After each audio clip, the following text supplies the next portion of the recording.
Welcome to the new Help Her Be Brave podcast show, where you get lots of amazing ideas about how you can help save lives. I'm Amy Ford with Embrace Grace. And I'm Jessica Russo with Embrace Grace. And today we're going to be talking with somebody pretty special. He is... I think so.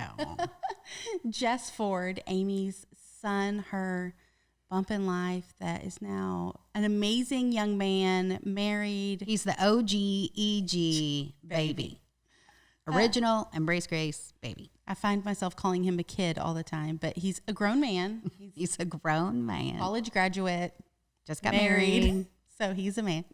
And today we're going to be talking with him about all the ways that God is using his story, and he's a world changer. I know. I love how he doesn't look at his situation. You know, when I first told him his story of when I was, that he was basically born and not planned, and that he was almost aborted. I remember I had all my friends praying, and I remember that. I was so scared because I was like, please, I was just praying to God, like, I don't want him to take this as rejection or that I didn't love him or anything like that, because I just was a young kid. Like, I didn't know what I needed. God knew what I needed, but I didn't know. And of course, we love him so much. So I love that he doesn't, I mean, he went through and I'm sure he'll talk about today. He went through a little season of, after I told him when he was 13, which is such an impressionable age, his story, because I was about to be on, my book had just released. I was about to be on James Robinson and Focus on Family, a lot of media stuff. And so I knew he was going to find out. So I needed to sit him down and tell him. But I love that he didn't last in that victim mentality long, that he looked at it as a word from God. And I love how one moment in God's, one word from God can change everything. Like one word from God can do what years of counseling could ever do. Like, he's amazing. And that's what he did for Jess. But I'm so excited that he's on. Hey, Jess. Hey. So good to see you. I'm like excited because last week we got to spend time together in Florida, and I haven't seen you since the wedding in July. So it was nice to hang out with you. Jess works in the pro-life movement now, so it's kind of fun that he gets to go to some of these events that we go to. And see his mama. Yeah, his mom. He was sweating and working hard. It was you kind of found out the by just jumping in. It is hard work to work these pro-life events. Yeah, it is. There's a lot that goes into it, but yeah, I was a bit sweaty. It was a good time though. I know, and that one was like a COVID conference, so it wasn't even as many people. Like, wait till you go to one that like is full. It's jam-packed. Yeah, and you like repeat yourself so many times. You're like, am I saying the same thing to this person, or is this a different person that I was just talking to? It gets very confusing, but we're so excited that you're on with our new podcast show. And we worked through season 1, all the people, and we're like, Jess has to be on it. And because, obviously I'm a little partial, but we love your story and we love like your passion for life and all of that. So why do you think that you're passionate about life? I think that there's obviously so many different reasons. I think that the biggest reason though, just kind of ties into my story, which is Mom, obviously our story, like the everything that went into, your decision to choose life was just so impactful for me in so many different ways, and it kind of sparked my journey to really love Jesus. So I guess just a quick snippet of my story. My mom, Amy, she had an unplanned pregnancy. If you don't know, if you're listening to it, and, I'm waving in the camera. That was me. Okay. And whenever she had an unplanned pregnancy, she was living at home, kind of under her parents' roof, and she was just so emotionally, drained and just scared and felt hopeless, didn't know what to do.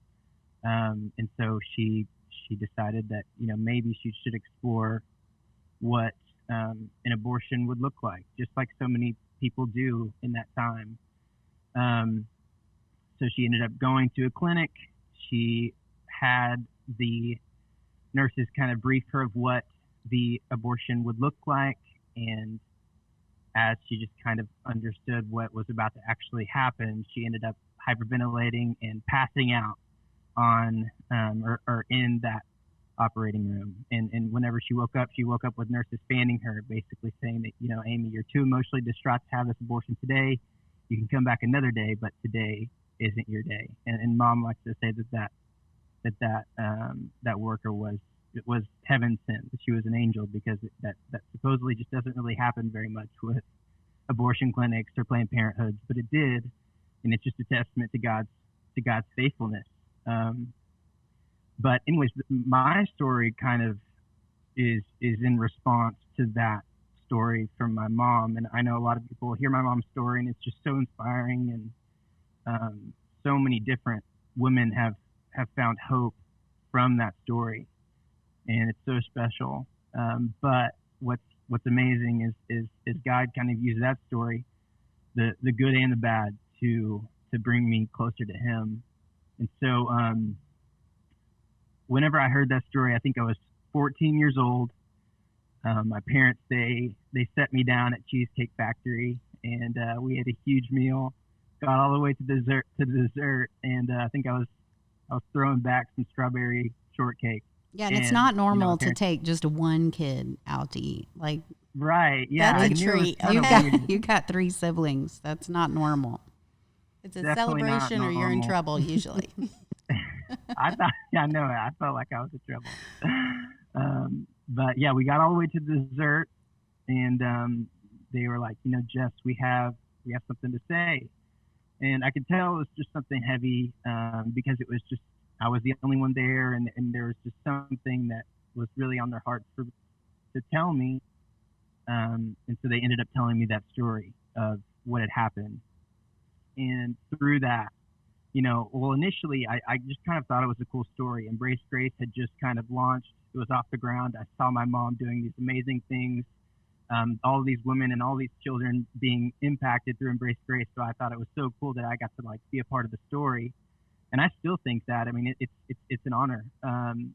But I will say that over time, just as the enemy does to so many of us, he twists God's faithfulness and he makes it almost feel like you're the victim. The victim mentality is just so real in spiritual warfare. And that's really what I was going through. I was going through spiritual warfare because I took that story and I began to believe that I was a mistake and that I was unwanted, and that my parents they didn't want me then and they didn't want me now. And even little things, whenever I was disciplined, or whenever I messed up or was did something stupid at school and my parents would discipline me at home, I would take that discipline and as I would mentally process that, I would somehow turn it to, the so many years before, whenever they were considering an abortion. Just my mind did not process things naturally or rationally, I should say.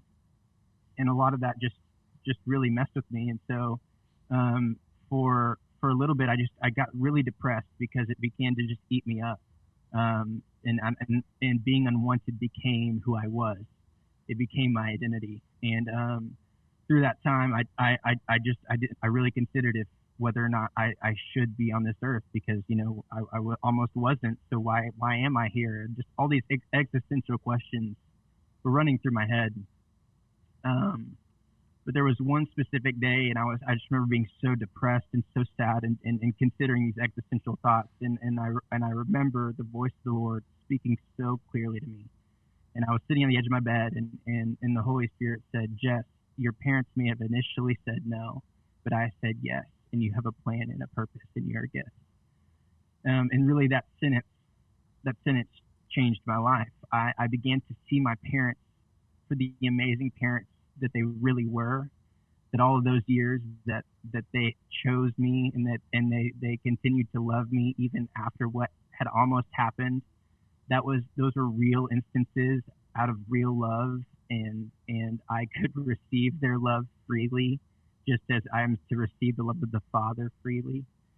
And Jesus really changed my mind. It was like my mind was renewed, my mind was transformed, and I'm just so thankful for that turning of my mind. So I'm definitely passionate about pro-life now because I feel like I have a rare insight to what life really means, what life really is, and for all of those unborn babies that it's almost me, like I feel this empathy for them, and I almost just value the potential of life so much because of that story. um so so yeah, I'm thankful to be here, and I'm my goal is to specifically inspire the next generation to value life, not only unborn but in the present moment now, and give this life to Jesus because he's worth it.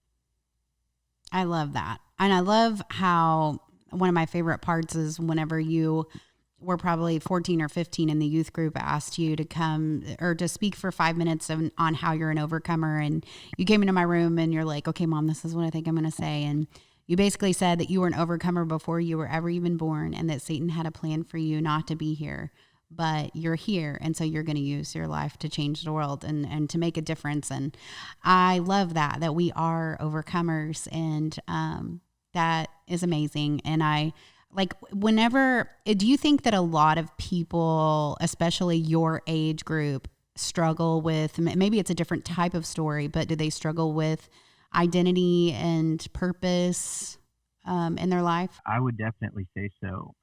I think that specifically I relate to Gen Z because I am one, but I think that there are so many people that are in the Gen Z generation that are kind of going through an identity crisis. Yeah. And that identity crisis is usually stemmed from a lack of foundation and a lack of clarity to truth. It kind of points back to the promotion of like subjective morality and postmodernism, and it's become such a scary, slippery slope for so many, which obviously that mindset pushes people to want to just do whatever they want, become whoever they are, do what makes you happy. You hear that all the time. Just do whatever makes you happy. And obviously that can get you into a lot of trouble if you take that seriously. Yeah, and usually it doesn't make you happy. Like it doesn't work. Self-centeredness never ends up making you happy. Well, you have like a very specific story that makes you, as a Gen Z, someone that's passionate about life. But I feel like what I've seen, and I don't know, you obviously know better than I do, that Gen Z really isn't as passionate about life. Would you agree? I do agree, but I think that there's hope on the horizon, and I'm not just saying that. Like I truly mean that. I work for a marketing company, and part of what we do is it's a pro-life marketing company. It's Choose Life Marketing, but part of what we do is we do a lot of research for the next generation of what the abortion-minded woman would like, what captures her attention. So a lot of that has to do with just the tendencies of the millennial and the Gen Z. And through this research, like it's given me so much hope for the pro-life movement moving forward. It's incredible. I truly feel like there's so much hope on the horizon, just because millennials and Gen Zs, they make decisions based off of knowing the why behind someone else's organization or someone else's company. So any company that they support, any organization that they support, and of course I'm speaking generally, but like people make decisions because they identify with the mission and the vision of certain organizations or certain initiatives, social initiatives in society. And so many feel like they can get behind, Planned Parenthood or the pro-choice movement because they identify with it. Maybe they have, just felt marginalized as a woman, so they feel like they need to fight for women's rights in the pro-choice movement because they understand the reasoning behind it. They understand the why, and it's just it's the driving force behind why Gen Z and millennials make decisions. But what I think is incredible is kind of the shift that's taken place in the past year. And so obviously our nation has seen quite a bit of injustice and just sad things that have happened over the last year. And so as a Gen Z, I believe that we together have kind of been one of the leaders in trying to fight for equality and fight for justice in terms of, the Black Lives Matter movement, and even the movement that is pushing to end sex trafficking. Like the young people seem to be the ones that are rising up and fighting against that. And that's so amazing. It's like there's burning passion deep within them that's pushing them to go do this. And I don't think that can be, that will be exclusive to just those movements. I think that all injustices that are seen by young people, they have this burning desire to rise up and to do something about it. They're not all talk. They truly act on what they believe in. Hey guys, this is Jessica taking a real quick break from the podcast to share something exciting with you. We would love to invite you to the Embrace Grace, a Night to See annual gala on Sunday, October 25th at 7 p.m. Central Standard Time. This year is going to be extra special because it's completely and totally virtual. So this means that you get to join in from anywhere in the world, like your couch, a friend's house, whatever. It's a perfect opportunity for you to learn more about all of the incredible miracles happening through lives being saved and transformed and embrace grace through the love of Jesus. Make sure to check out all the details and register at www.embracegracegala.com. And so here's where I think the turning point will happen. And this will happen through strategy, through prayer, and through great marketing and messaging. But if Gen Zs and millennials generally, not the church, not the pro-life movement, just everybody, if all Gen Zs and millennials will see abortion for what it truly is, which is an injustice on both the women and the child, if Gen Zs and millennials see that, that's when the turning point will happen, because they will just rise up with this innate passion that I feel like it's from God to really make a change, to really seek justice for those groups of people. And so that's my prayer right now. I'm praying that the Lord creates this perception in Gen Zs and millennials to see it as an injustice. And when that happens, watch out, because I really do think a shift's going to happen. Well, I'm excited for that. Yeah, no, that would be amazing. Totally. And I love how some of my pro-life feminist friends, like, they use language in a different way to kind of like, and I wish I had some examples in front of me, but I know one is like, I'm for no violence, nonviolence, even in the womb, or feminism starts in the womb. If you're pregnant with a girl, like, looking at, I love how, basically if we can make pro-life or the life of the baby and the mom a justice issue to protect the vulnerable, and even the mom's vulnerable too. She's, abortion is a trauma. Future.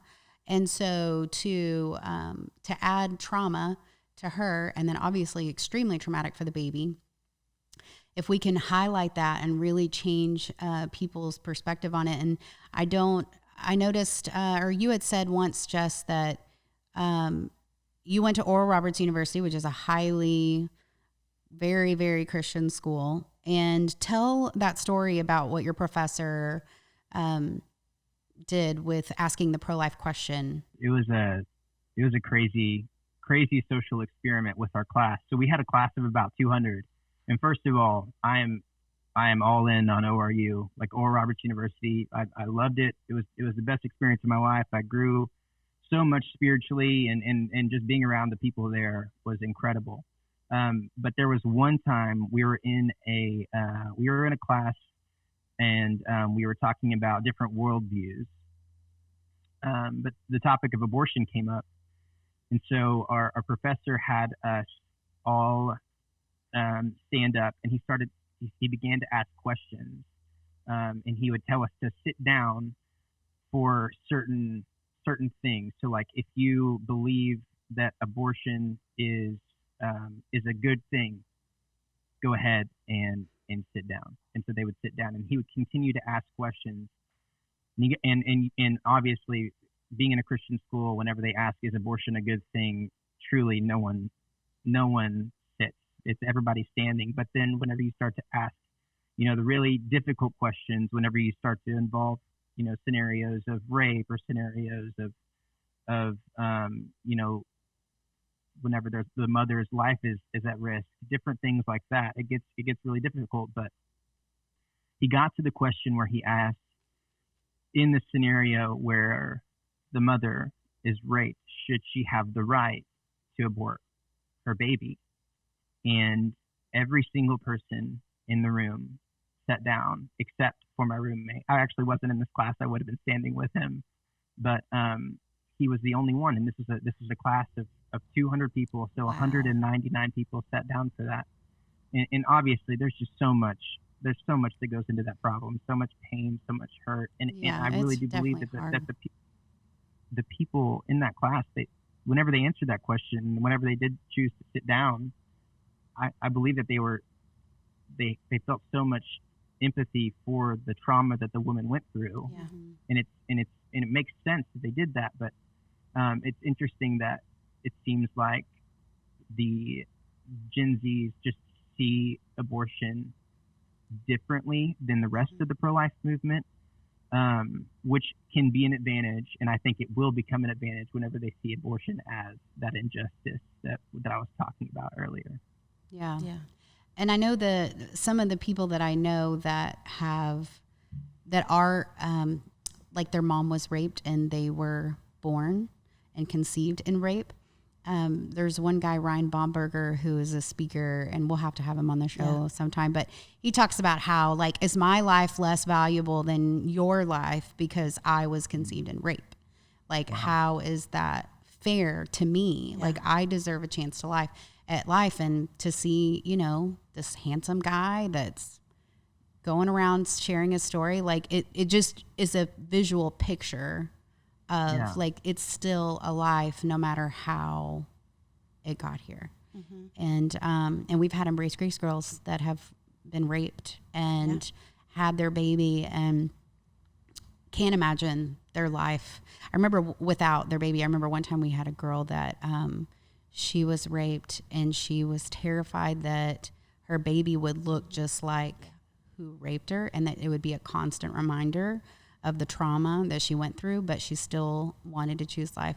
And after she had her baby, she's like, all I see is love. Like, that's all I see. I love my baby so much. Like, I don't see any of that. And God, like, healed her heart. Like, it's beautiful.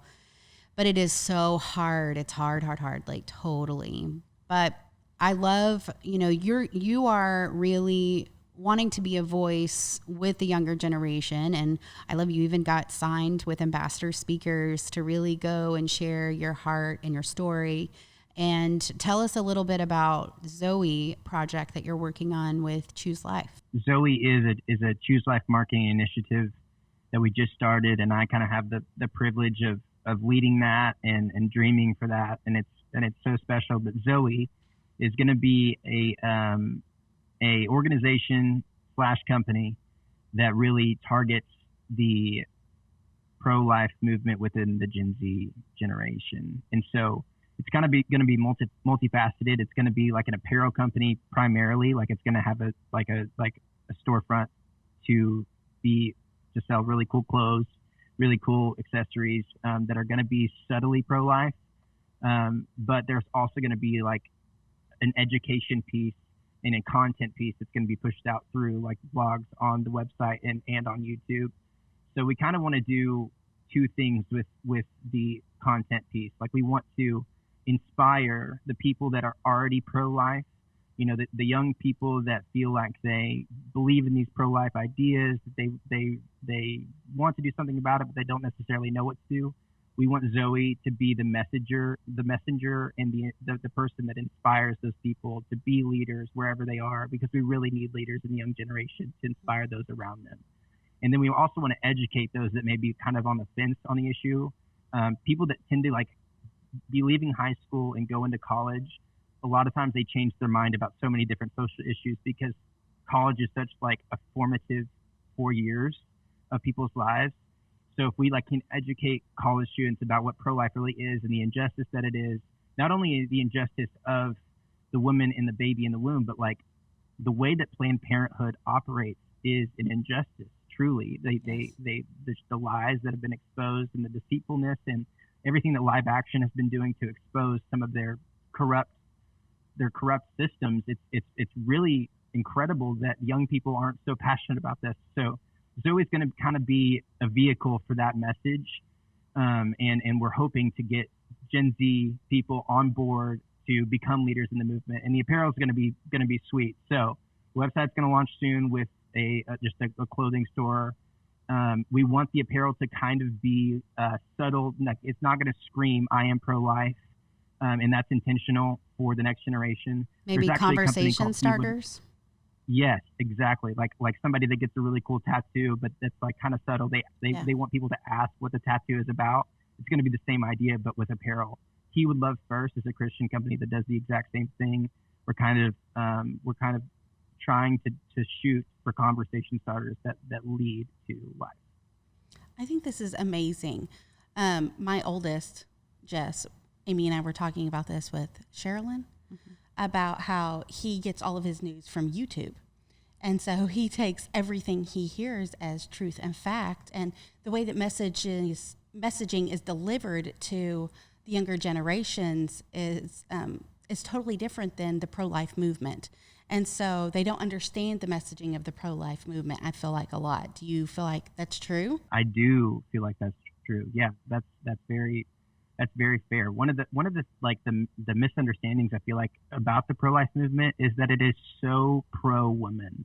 Yeah. Like that, if that's another thing that if the young generation could truly grasp, that the pro-life movement is pro-woman, I think that things will change, because they only see it as the pro-life people only care about the baby and not about the woman, when obviously that's not true. Right. And if we can really educate and inform and inspire using clear messaging and great marketing, then really things can change. People's minds will change. Young people, they seem to be closed-minded, but I really do believe that they're more open-minded than we like to think. So we just need to be more strategic. Yeah, that's good. So do you have any encouragement for anyone that's out there of like what they can do to help women be brave and choose life, like maybe for your generation, and maybe it's just talking about it, and especially since people think it's like a polarizing subject possibly, or they think it's a political issue, but if we could take the politics out of it and just really think about how this is an issue that affects a justice issue that affects the woman, the baby, and the man, it affects everyone. Yeah. But what do you feel like would be something that your generation could do to help women be brave? Because your generation really is the generation that's also getting pregnant, or right. more at risk for abortion. Yeah, that's a really good question. I would say that to those that are pro-life right now, and maybe you're kind of like a closet pro-life advocate, I would encourage you to use your social platforms to start conversations. And I'm not saying that you need to, be that annoying person that only posts about pro-life and starts arguments everywhere on Facebook. Like, don't do that. But ask really careful, thoughtful questions to your followers. Like, ask questions to get them thinking about the other side, and invite conversations, and befriend those that think differently than you. All of those things are just so important, and that seem to be such rare things that people put into practice. So if for young people, if you start to do that, I think that a lot of your followers, a lot of your circles may at least that they would open their mind to the pro-life position. And then I want to also speak to like maybe older people that have a heart for the next generation, or believe in the next generation, or really just believe in this movement.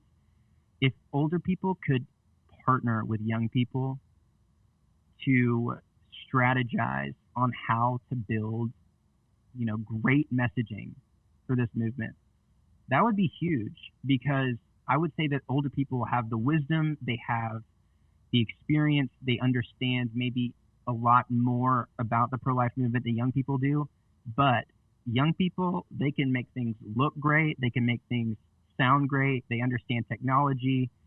I think that this could literally be like a discipleship initiative. Like if young people and older people would partner together to be strategic on how to formulate their messaging to really promote a culture of life, that would be huge. And so, expand your circles and don't be afraid to partner with those that are different ages than you or maybe look different than you, because we want to be unified in this. That's good. Yes. So your Zoe is not up yet, you said.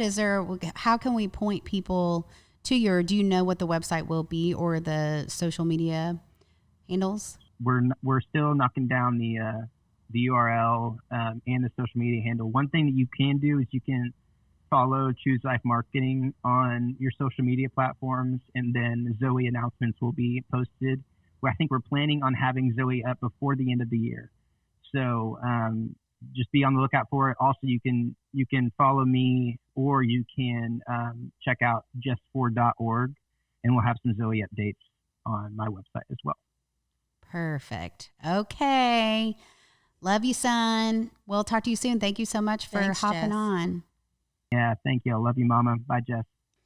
I just love his stories so much. I can barely keep myself from crying every time he tells it. How do you keep it together? I don't know, but I am so proud of him and proud of his obedience and his willingness to use his voice to talk about issues that, especially for his generation, could be harder to talk about. And he's just like, and it's so close. Like the thing is you can't argue with stories. Like you can't argue with someone that could have not been here, but then he's here. And it just kind of gives you like a tangible picture of life and love. And even with Embrace Grace, I kind of feel the same way too, because in Embrace Grace, even if you're pro-choice, like you can't argue with loving people. Like what's wrong with loving people? This is what we do. And helping them know all the resources that are out there, so that when they do make the decision, they really have a big, broad picture of like the support that they have and that they can have access to if they want it. And even if a girl does choose abortion, we don't want her to, but if she does, we hope that she feels safe coming to talk to us, or she feels safe going to the church for help and support, that we can be a safe place for people to go to. And love is what changes people. It's God's kindness that leads us to repentance. That's where transformation happens, not off of opinions or our passionate debating. Political debates on Facebook. That never breaks relationships, right? I know. I wish that there was like an actual stat to like prove to people that literally doesn't work. Like it doesn't work to have. Now I think Jess had great ideas though about the thoughtful conversations and like what do you feel, what do you think about this, but like really trying to pick arguments and things like that. Just people just shut down and build a wall up and don't want to hear what you have to say. Yeah, it's easy to go to that place of I knew I was right about you and those people.